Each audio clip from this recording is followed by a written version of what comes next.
Hi Cancer, welcome to your mid-month readings. As always, keep in mind that this is only a general reading. Always take what it feels right and with what does resonate within your own life experiences at this time. And if you would like a personal reading with me, please contact me through the email I put in the description box below.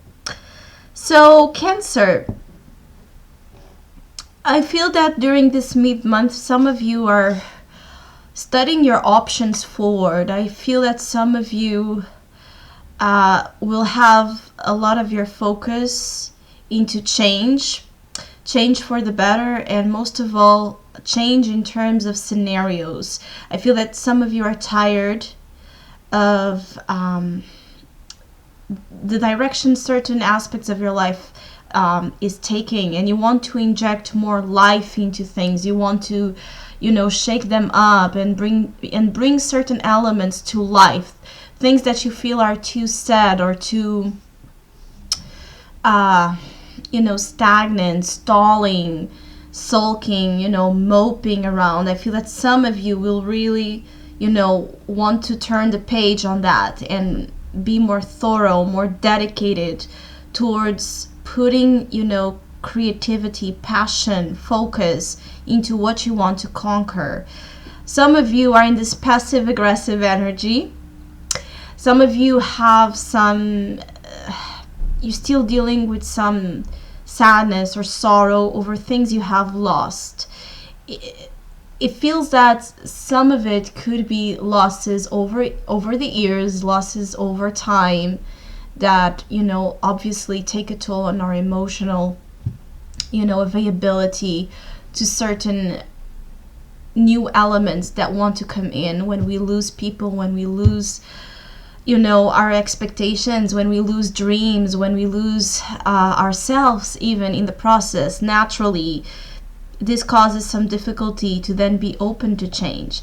But what I feel is that some Cancers are going to have here some type of unexpected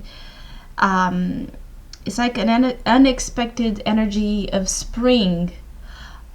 It's like blooming in unexpected places, or coming faster than what you would perceive it to be possible to come. It's like suddenly you see that there's this big wave of energy available to you. Suddenly you understand that what you have is now. Suddenly you feel this passionate awakening, this fire taking over you to help you push ahead and make proper decisions for your well-being and the well-being of others as well, because there seems to be here some type of balancing, some type of there's here a decision process that encompasses you as an individual, your desires, your goals, your orientation to action. Yes, but I feel that you're putting as well here other energies like relationships and loved ones and responsibilities that you feel accountable for, and you want to bring them together. And I believe I said this either on the general March or in February, I'm not sure, but it's like, yes, you want to change, but you don't want to upset the balance. You don't want to upset, the scales. Sometimes that's not as easy, because necessarily when we make big changes and when we are ready to embark in certain journeys and we are, evolving and we're changing and we're confronting different scenarios and going forward with our own limitations, taking them to a new degree of understanding, not necessarily our loved ones or people around us will do the same or are in the same moment in terms of their soul path. So naturally there could be disagreements. Naturally there could be people around you that don't really understand what you want to do or what you're looking to do. But still, I feel that you have, with this Justice card and the Ace of Wands is the opportunity, Justice is the advice, a great deed of balance discernment available to you to make decisions that are fair for everyone involved here, to make decisions that join your individuality, yourself, and still being fair and, you know, understanding of others. There's a little bit of Libra energy here with you. I feel that for those that I was talking about passive aggressive here energies, I feel that that passive aggressive mode, or that tendency to, you know, go from one extreme to the other, maybe to cancers that are trying to contain this burst of fire, this potential, this whole new vision, whole new chapter, that somewhere within you, you feel that it's coming, you feel that it's there, but because of fear or convention, or because you don't want to let go, you know, of the past, or of the comfortable places that you start to get used to, you may not be giving it room, you know, to take over you, to help you, to energize you. And so naturally your unconscious will react with more aggressive, you know, sometimes some aggressive traits coming forward, because there's a desire to change and to assert yourself, to be more determined, to be more, you know, it's like a fighter energy, to go after things, to pursue them. It's like there's a lot of energy about you having your ways open. So what are you doing? It's like, what are you doing stopping? You know, what are you doing there? Emotionally, you know, I feel that emotionally you still need some time to heal. You still need some time to process whichever experiences are still, you know, you're still holding on to, you're still crying over. And there's nothing wrong with that. I will be the last person to tell you that it's wrong to cry over spilled milk, or to cry over the same situations. That's easy to say, but when you're dealing with that, that's another story. But you can still use that as a source of inspiration as well. You can recreate from those wounds, from those tears, from those, you know, negative energies. You can recreate yourself and your life. It doesn't mean that you will completely let go or forget, or that it will hurt less, but it will help you inject some meaning.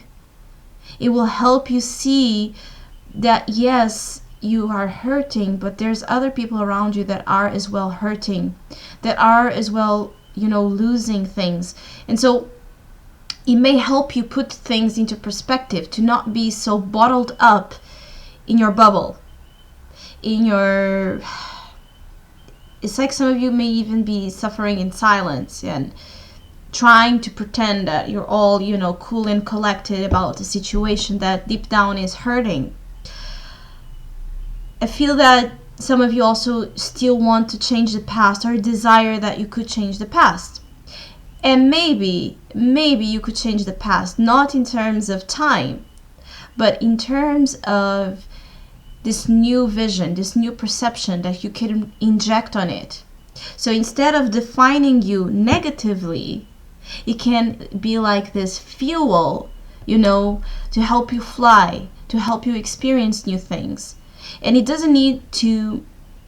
Sometimes I feel that we feel guilty because we are suffering. How can, you know, we allow ourselves to have fun? How can we allow ourselves to, at the same time that we are hurting, have other experiences? And this is where the balance can be here as well. It's okay that you are not okay, but don't stop there. Push yourself, even with all that, to do something different, to see something different, to study something, to write something, to talk about something, to investigate about something. Because I feel that some of you are really looking for info, to studying your options. Just study them, because yes, there are open ways to you. The only thing stopping you right now is you, is yourself, is your, you know, It's like I feel that some of you are having a lack of, how can I say? It's like a lack of, you need a bigger point of view of things. You know, you need to put things in perspective. And maybe, you know, balancing your emotions with your mind. Making sure that, again, you are putting things on scale. You are putting the same amount of energy and care for both so they can communicate with each other properly would help you then understand that you have a whole world in front of you. You do. And your past doesn't define you. And even your wounds don't define you. They are there to help you actually recreate. And I also feel that you can turn and you can change the past. Again, not because you will come back there and do anything differently, but because the way you are experiencing right now, yes, you can change it. You can use your imagination. You can use your visualizations. You can affirm a different scenario. You can write a book about it and put the ending that you would like that the story did have, you know. So don't stop in one thing, in one point of view. Open up here, and even with all your suffering, you will move forward. And I also feel that some of you are in the path of, again, recreation, imagination, using this big imagination and big burst of life that wants to come to you. It's like a spring energy within your soul to give life. So you may feel, it's like some cancers may feel that they are like, they don't have much life inside of them, or, you know, in their current situation, they feel that, you know, there's not much passion or much fire. But they are unconsciously injecting this life in everything they do for others. So through that, you can also help yourself. This is why I feel it's important for you to understand that your options are open to go, because to change something, to write something different here about yourself, because by doing so, by helping others, you are also helping yourself. You are also understanding that there's much more than just one thing to define. It takes much more than just one thing, as much as it hurts, to define you, because you are infinite, because you are as well a universe of possibilities. So I feel this mid-month brings focus on possibilities, reinventing the past, reinventing your story, and understanding that you have your options open. Even if you cannot decide right now, study them, study your options, and I feel you will regain some balance. So I hope I was able to provide some insight. Thank you so much for all of you who have been liking, sharing, subscribing, commenting. I really, really, really appreciate it. Thank you so much. And hopefully we'll see each other soon.